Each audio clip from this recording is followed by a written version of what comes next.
He had grown old. The king's dauntless gaze had lost its light, and his stalwart body had grown soft. What's more, every ounce of fear and vanity he had gained with age now gnawed away at his heart. The king was afraid, so he repeatedly ordered the invasion of neighboring countries, so as to hold on to the lands he had been sworn to protect. The king was afraid, so he tried to take everything through violence and oppression, for he no longer trusted his own advisors and vassals. There was a dragon that had sworn fealty to the king.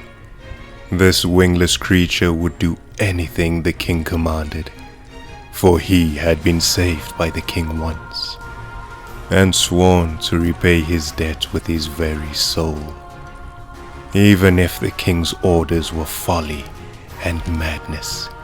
The dragon would follow them to the last, for his king was justice itself.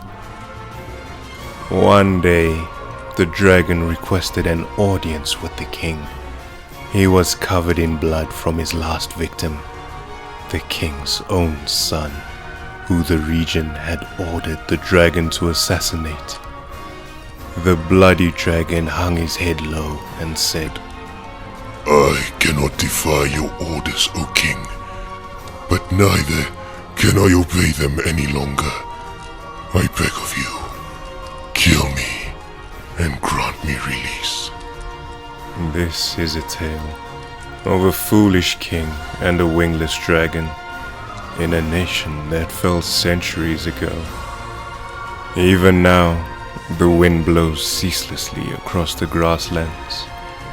It blows just as it did on the day king and dragon made their pact.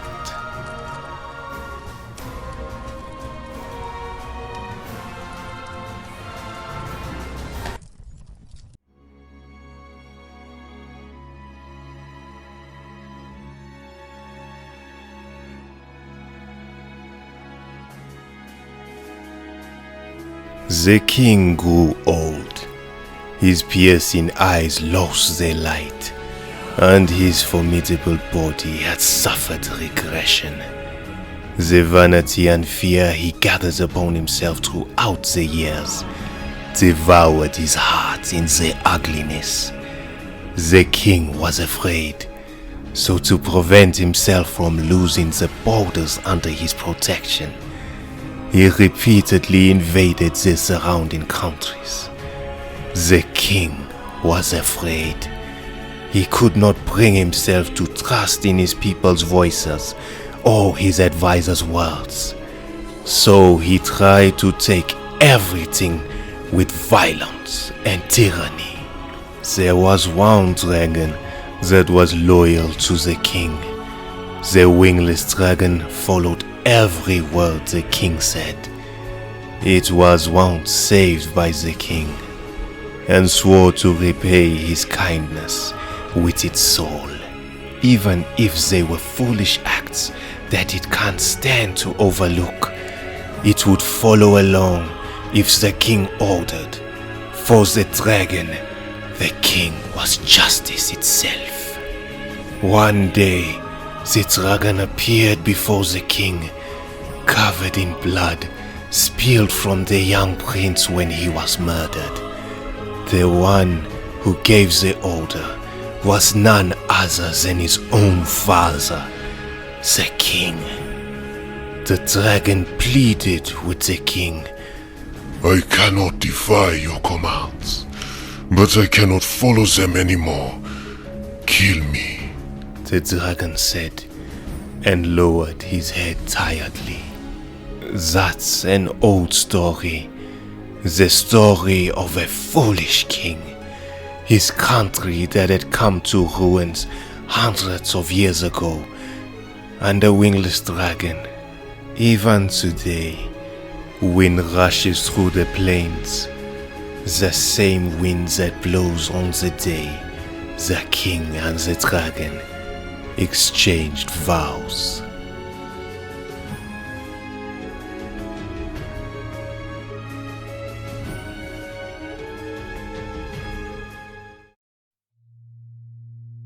There was once a warrior in a frontier nation who feared not death. He was so brawny and powerful, arrows were said to bounce harmlessly off his flesh. For this reason, the warrior always threw himself into the thick of any battle. One day, a beautiful bird appeared before the warrior in a dream. The bird commended the warrior for his valor in battle and offered to grant him one of two wishes. The bird could bring an end to the war and grant peace to all the world. Or the bird could bequeath the warrior an immortal body.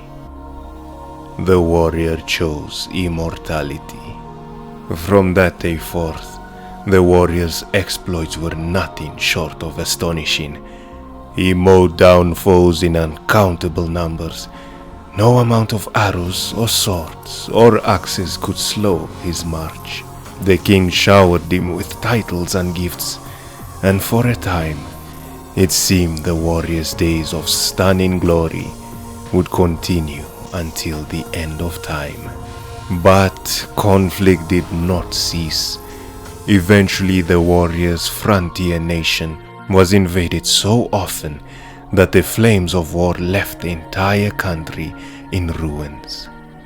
Crops withered, people perished, and before long, there were none left who even knew the warrior's name. The shattered warrior was tortured day and night by endless starvation, but his body refused to let him die. So he sought out the bird again and pleaded for it to grant him release. "Ah, but you cannot die," chirped the bird in response. "You will never die."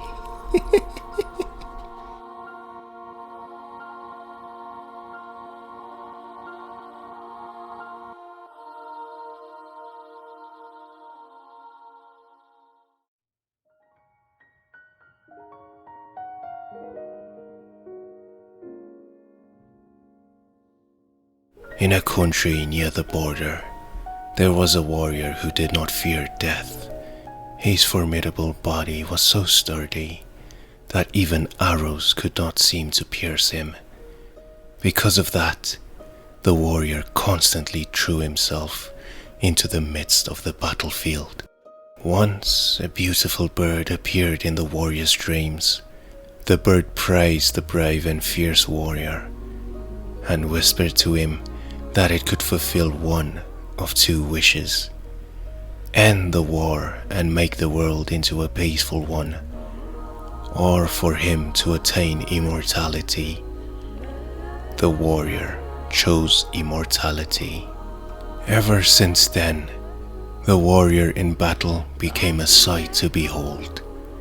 He cut down enemies like grass, and no matter how many arrows have been shot at him, no matter how many swords have been showered in, he remained perfectly fine and continued to cut open a path in the enemies. The king bestowed numerous titles and praise upon the warrior, and the warrior thought that his glorious days will continue until the ends of time. However, the war did not end, and the border country eventually came to destruction. The flames of battle expanded and wrought devastation to nearby areas. Trees and grass withered, the people died out, and eventually there was none who knew the warrior's name. No matter how much he starved himself, the warrior could not die. He dreamt of the beautiful bird again.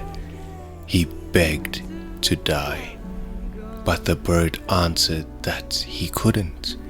It told the warrior that he could never die, no matter what.